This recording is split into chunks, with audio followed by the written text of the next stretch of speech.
They are against it. The Biden doesn't even know what it is. If you ask Biden, sir, are you for or against crypto? What's that? What the? Get me off the stage. He's saying, get me off the stage. No, he has no idea. But look, Gensler is very much against it. The Democrats are very much against it. And I say this, a lot of people are very much for it, probably a lot of the people in this group. And I'm fine with it. I want to make sure it's good and solid and everything else, but I'm good with it. And if you like crypto in any form, and it comes in a lot of different forms, if you're in favor of crypto, you better vote for Trump. Hey, everybody. It's Eri from Tokyo. This is your cryptocurrency update from Japan. And that clip was from a dinner that took place in Florida with the owners of a Trump mugshot NFT.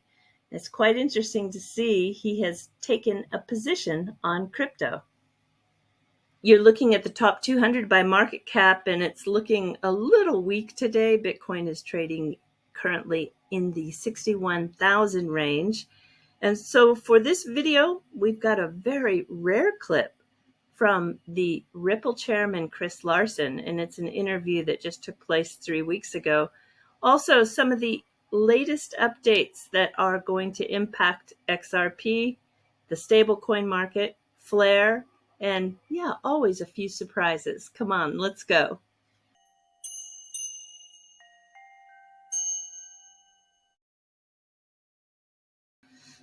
One of the surprises is coming from the Boston Herald. Behind the paywall was a photo of Attorney John Deaton from 1999.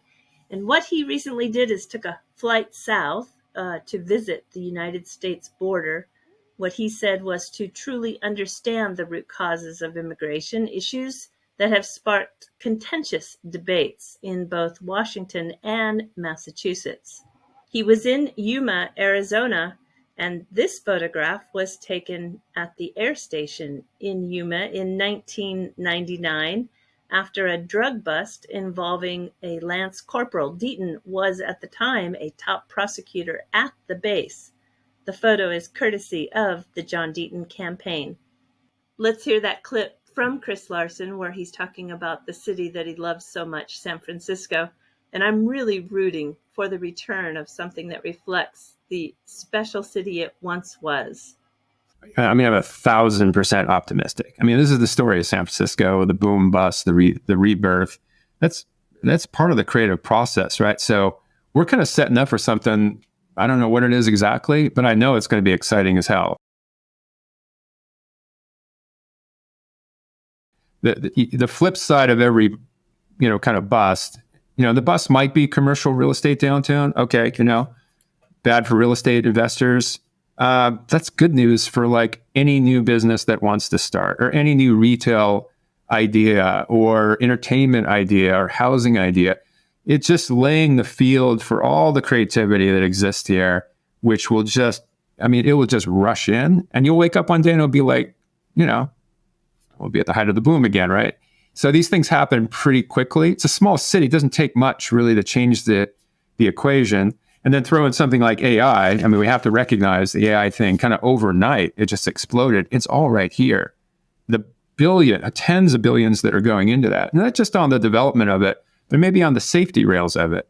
And think about all the derivatives that will come of the second order derivatives from that. In a small city like San Francisco, place could be like the most creative, busy place on the planet by next summer. It literally can go that way. So I just have no doubt in my mind on that. This is going to turn out to be another chapter. This was a really nice graphic to see. The 624 nodes that have updated to the most current version of Ripple D 2.1.1.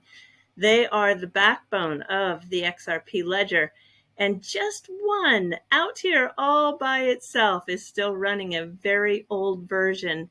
And as Krypton Rider said, this is a one-man army that runs a secret and private ledger.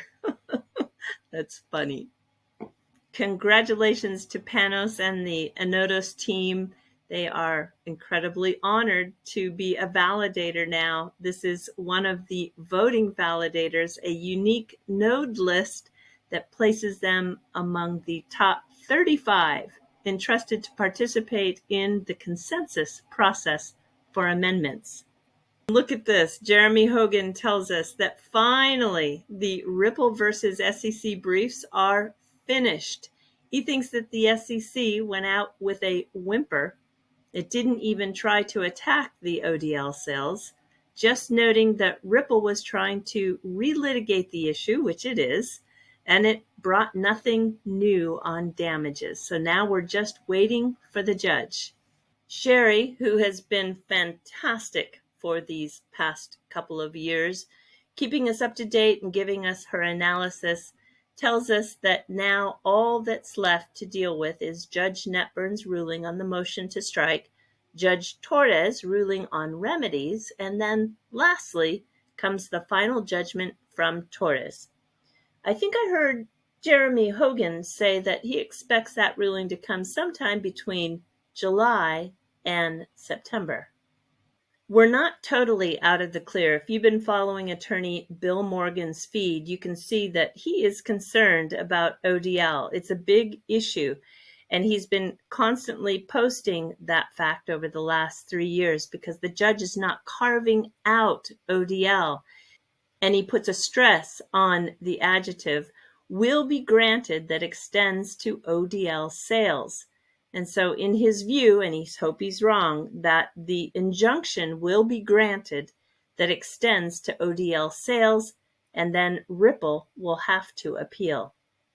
I hope you saw this. There has been another 66 million flare burned, so we have passed the 1 billion total burn mark.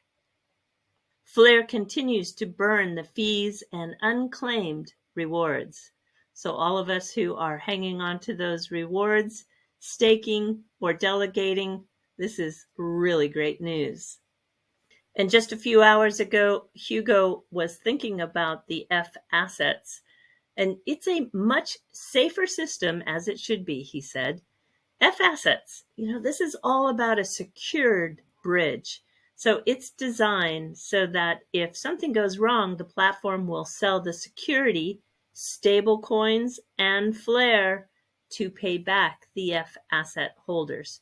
Yeah, I'm very excited to see this go live. But notice here, stable coins and Flare. Stable coins are really becoming an important part of this ecosystem. Here is some of that market that people are trying to tap into. The profits just from Q1 2024 of Tether is 4.52 billion. Look at it when you see the landscape, where it falls with JP Morgan, Bank of America, Goldman Sachs, and Morgan Stanley. We're talking serious money. Shen was one of the 10 builders in my Wave of Innovation presentation in Australia this last March, and he announced that he is going to be working closely with XRPL Korea and the Catalyze Group. This is going to grow the Root network and the XRP ecosystem, specifically within the APAC region. And this is all about Tradeverse. This Tradeverse will be the catalyst for the growth of the NFT ecosystem on the Root network and a significant enhancement of the retail use case of XRP for users around the globe. So this is just the first step in his journey, and I can't wait to help him out. It seems the developers and builders are getting the spotlight they deserve. The Wave of Innovation was happy to feature more than a dozen of some of those participating in our ecosystem by video and others that came to speak in person. Providing a voice has been my main focus for almost 2 years now, and I'm excited to take it to the next level. There's a crucial step in the preparation of securing funding. You don't want to just jump in front of investors unprepared when your project is ready to scale. And once you successfully take on the responsibility of outside investors, what is your most powerful tool? You'll be hearing much more about this soon. All right, everybody, do take care. Sayonara for now. Bye-bye.